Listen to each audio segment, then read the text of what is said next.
Lighting makes a huge difference in cinematography. So today we're looking at the Godox LiteWafer UP150R, a 180 watt RGBW LED panel, which is barely thicker than a thumb. 2.4 centimeters to be exact, and it outputs 20,400 lux at 1 meter. That's a lot more than other panels, and I'll explain in a second how this is even possible.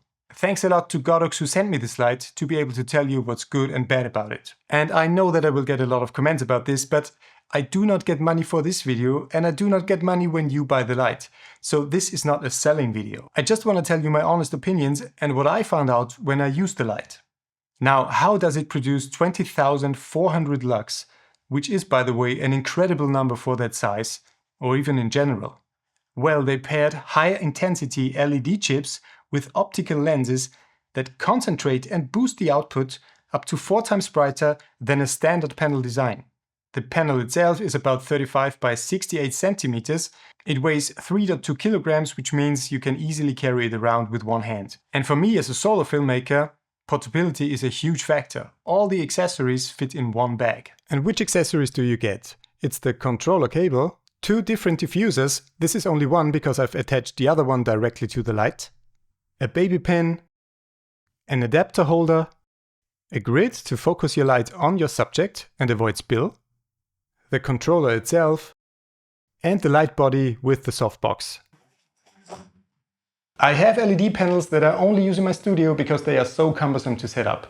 You have to put the panel out of the box, you have to apply the softbox with the Velcro, put on the diffuser, put on the grid, and so on. Now let's have a look how it's with the Godox UP150R. This is the whole package. Look how thin this is.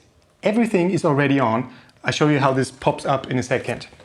So we have to use the holder, put it there. Now we put this on a stand. And if we open up 4 Velcro strips, the whole thing pops up.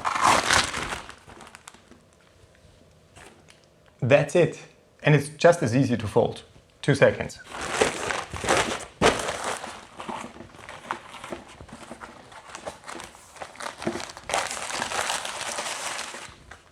Or 10.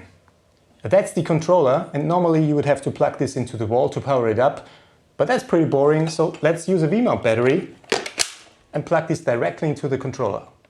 And I wouldn't buy any light that doesn't support batteries because I constantly have to move the lights around on set. Now we light our subject, me, with 5600 Kelvin. This thing has a CRI of 97, which means I look like a human being and not like a fluorescent nightmare. And by the way, I always use the app to dial in the settings. Of course, you could do it on the controller as well. You don't need an app. But if you sit in front of the camera, you can dial in all the settings how you need them, and you can always check how they look. And just for you to see how bright this gets, I'm turning this up to 100%. It's really crazy bright. Now I've added a bit more lights. That's how I would usually light my studio, but the main key light is still the Godox UP150R, which you can see here. One thing to keep in mind when you're using the app is the app works like a remote control that pushes the settings to the light. It doesn't receive any changes from the controller to the app. What does that mean? Let's bring up the brightness in the app. Then we change the color on the controller a bit. You see that the Kelvin value does not match anymore. If we now change anything on the app, all the app settings are sent to the light and everything I changed on the controller is gone. To be fair, that's how lights of most brands work. I only use one brand where this problem does not happen. This light has 5 different lighting modes. The CCT mode is for 90% of your lighting work. If you're lighting interviews, from a color temperature of 1800 Kelvin to 10,000 Kelvin, which is a huge range. Normally you get from 3000 to 6500, something like that. So this is huge. HSI means hue saturation intensity. So you pick a color, you pick how saturated it is and how bright it is. Let's pick green, saturation 50%. And the brightness. Again, this is crazy bright. In the RGBW mode, you can choose the intensity of the red, green, blue, and white channel if you really want the extra amount of control over each channel. And then we have the gel mode as well. If you don't know what gel is, it's basically a see-through plastic sheet that you put in front of the light, which colors the light.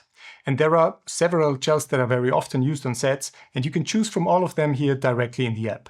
And what you need for this is an RGB light source. You do not only need a mixture of warm and cool light LEDs, you need all the color channels to create that exact color.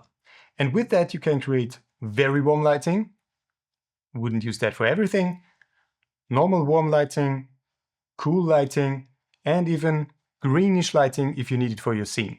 And it has the typical effects we all know from other lights as well. Out of curiosity, I recorded the fan noise and compared it to a well-known brand I used up to now.